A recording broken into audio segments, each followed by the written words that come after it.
Bonjour à toutes et à tous et bienvenue sur Alter Love TV pour un nouvel entretien autour du film Alter Love et à la rencontre des gens qui l'ont fait.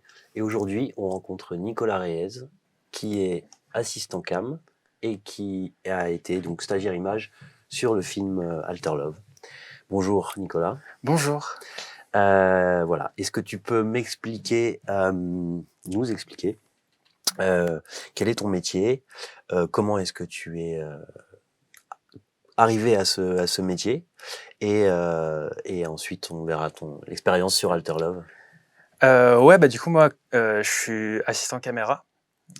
Du coup, ce qui fait que sur les plateaux de tournage, je configure tout ce qui est le rig caméra, donc mettre tous les éléments autour de la caméra, les réglages aussi, qui me sont donnés du coup par le chef opérateur. Et pendant les prises, après, je fais le point. Je m'occupe aussi, si j'ai pas de second, de faire les retours pour le réalisateur, pour le chef opérateur, s'il doit y avoir plusieurs retours, etc. Donc voilà, ça consiste un peu en ça. Je dois aussi faire les backups souvent à la fin du projet, s'il y a pas de data manager et tout, et cetera. Ok. Voilà. Et je suis arrivé à être dans le milieu de l'audiovisuel parce que j'ai fait une école qui s'appelle ESIS, l'École supérieure de l'image et du son, en 3 ans. Donc j'ai fini mon école en juillet dernier. Donc je suis tout fraîchement sorti d'école. J'ai pas encore fait énormément de tournage, mais j'ai eu la chance du coup de faire Alter Love pendant ma 3e année d'études. Parce que du coup, Larry, le chef opérateur du film, était mon prof d'image en 3e année. Et il me faisait aussi des cours en 1re et 2e année, en plus en théorie, tout ça. Jonathan, ça a été mon intervenant pour mes cours de réalisation en 2e année. Donc c'est lui qui supervisait tous les projets de fin de 2e année.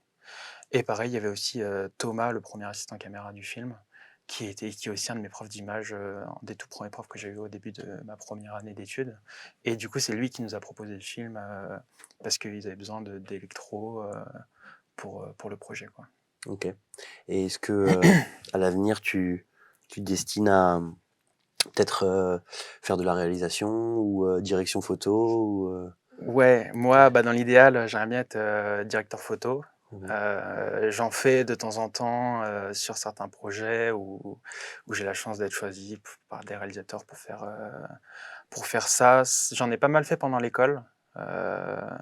J'ai fait 4 ou 5 films en école, des pubs, tout ça, donc j'ai pas mal pratiqué pendant l'école, mais j'attends toujours mon opportunité un peu que je cherche, que j'attends pas forcément, mais que je cherche pour faire un projet un peu plus ambitieux, avec un peu plus de budget, parce que c'est vrai qu'on est souvent sur des petites prods.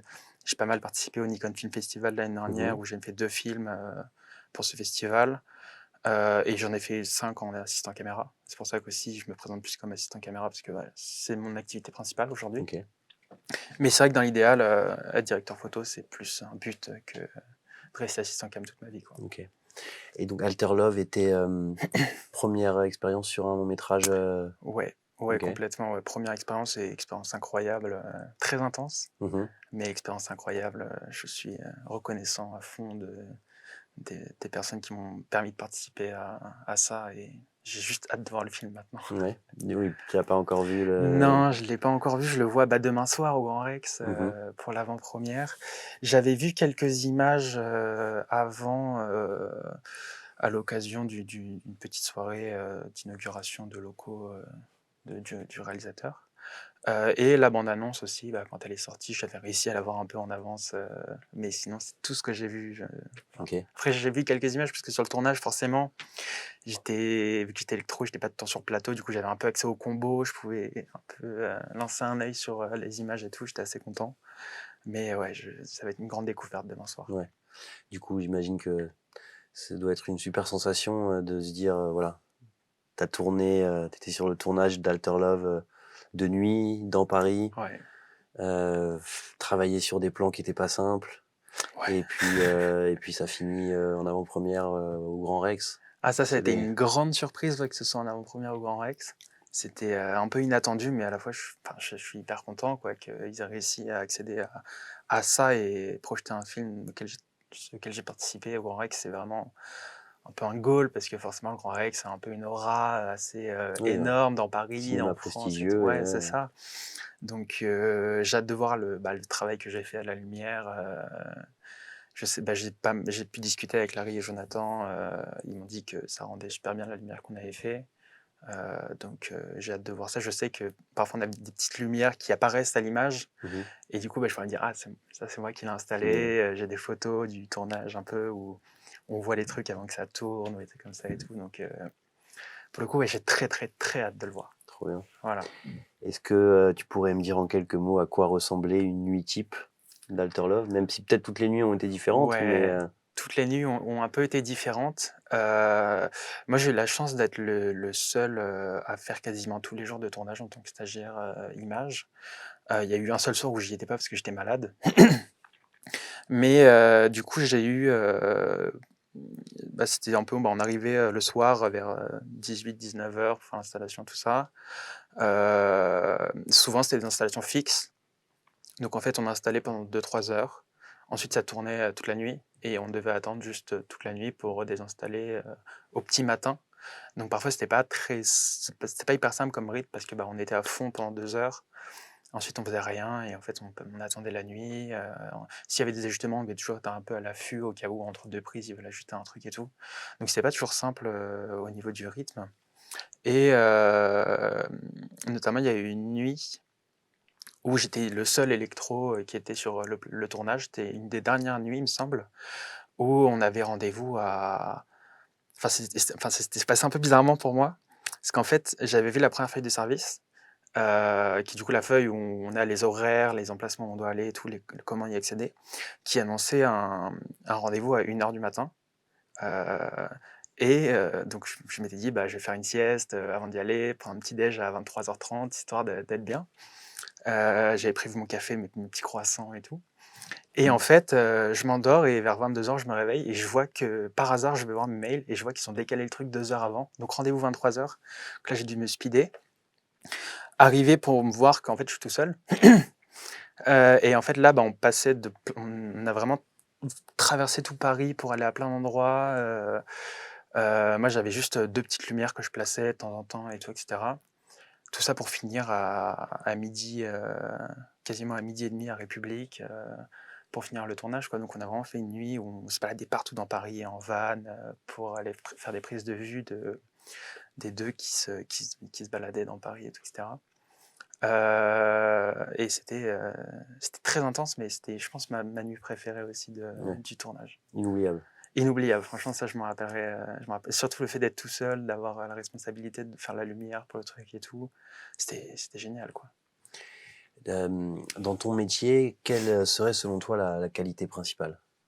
En tant qu'assistant caméra, du coup, Mmh. heu, la qualité principale, je pense que c'est d'être toujours à l'affût de ce que dit le chef opérateur.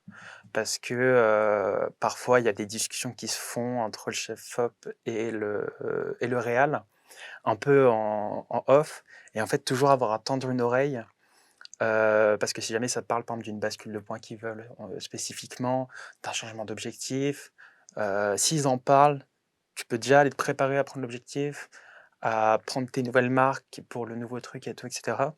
Même si ça se fait pas, au pire, tu pas à bouger ou tu rien à changer. Mais si ça se fait, au moins tu gagnes peut-être 1 minute, le temps que le chef op en fait arrive pour te le dire. En fait, tu as déjà l'optique prête, tu es déjà en train de la changer.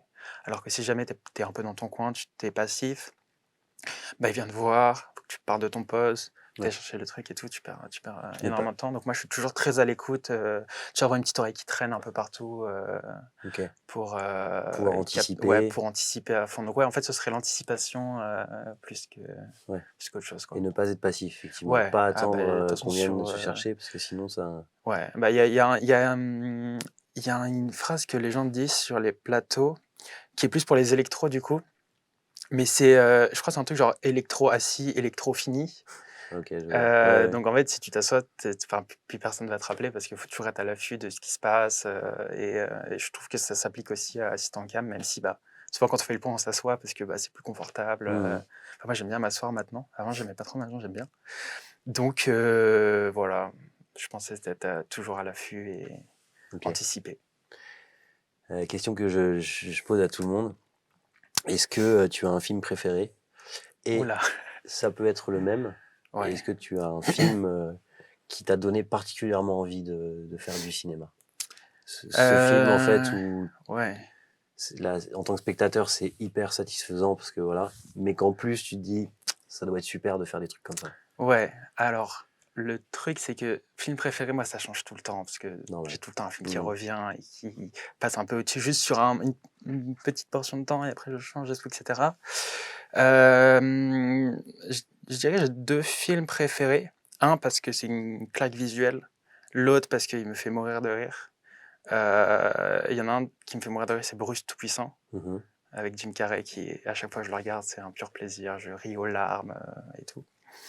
Et ensuite, mon film préféré en tant que plus directeur photo, du coup, ce serait Oppenheimer, où vraiment, claque visuelle, je suis allé le voir 2 fois. J'en parle souvent et beaucoup de gens me disent qu'ils se sont ennuyés et tout. Moi, les 3 heures, je les ai pas vues passer. J'ai eu la chance, il y avait des projections en pellicule 35 mm au Grand Mhm. Rex. J'ai réussi à me prendre une place le dernier jour, la dernière séance du truc. Encore mieux, donc vraiment incroyable. Donc ouais, je dirais Bruce Tout-Puissant et Oppenheimer. Et pour ce qui m'a donné envie de faire du cinéma, moi j'ai envie de faire du cinéma depuis que je suis en 4e, donc depuis que j'ai 14 ans, 13-14 ans. Aujourd'hui j'en ai 23. Et en fait, c'est parce que je venais de changer de collège, et en fait, je me suis un peu réfugié dans YouTube. Et c'était un peu l'époque des web-séries. Mhm. Et j'ai découvert la web-série qui s'appelle La théorie des balls. Et c'est une web-série qui est toujours disponible sur YouTube, qui a 10 ans maintenant, du coup, hein, même un peu plus peut-être. Et en fait, je l'ai avalé, enfin vraiment, je l'ai binge-watché d'un coup. Toutes les saisons, il y avait 3 saisons, j'ai adoré. Après, du coup, je me suis bouffé des web-séries à fond. Et en fait, à ce moment-là, j'étais en mode, bah, en fait, je veux faire ça. Et 2 ans après, donc en seconde, ma mère m'a fait faire le salon de l'étudiant, et j'ai découvert les IS. Mhm. Et dans ma tête, c'était fixé, je voulais aller là. Et du coup, en fait, ça fait 10 ans que je veux faire de l'audiovisuel, et j'y suis maintenant. Et je vis ma meilleure vie, en fait. Ok, C'est trop bien, quoi. trop bien. D'accord. Voilà, Merci pour toutes ces réponses, Nicolas. avec plaisir. C'était très instructif.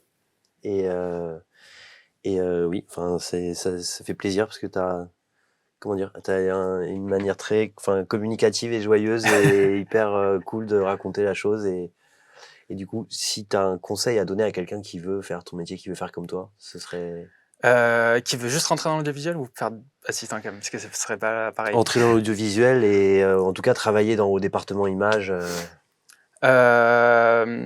Bah, pour moi, l'école de cinéma, c'est pas forcément la meilleure méthode, mais c'est un avantage parce que tu te fais un réseau déjà là-bas. Mhm. Moi, mon réseau, c'est mes profs de l'école du visuel, donc forcément, ça aide. Mais essayer d'envoyer des mails il y a une newsletter qui s'appelle cinéaste.org, qui est un truc souvent pour des projets pas rémunérés et tout, donc il n'y a pas vraiment de gros enjeux dessus. Donc vraiment essayer de s'intégrer au maximum là-dedans. Et après, pour apprendre, moi j'ai bouffé du YouTube pendant des heures et des heures et des heures. Et c'est ça qui m'a donné un peu cet avantage-là avec l'école, c'est qu'en fait j'avais les cours, et à côté, à chaque fois, j'allais regarder des vidéos pendant des heures le soir pour apprendre encore plus, pour vraiment construire une base de connaissances plus élevée, qui fait que maintenant, bah, sur les plateaux, souvent, je suis un peu la référence technique, enfin pas partout, hein, évidemment, hein, mais sur des plus petits projets, je suis souvent la référence technique, comme ça paraît hyper prétentieux en vrai, en m'entendant comme ça. Mais je sais que je suis encore personne dans le milieu, mais pour une petite échelle, je peux, grâce à ce truc-là de YouTube, c'est trop bien. Donc, mon Ok. conseil, c'est aller sur des tournages grâce à cinéaste.org et regarder YouTube.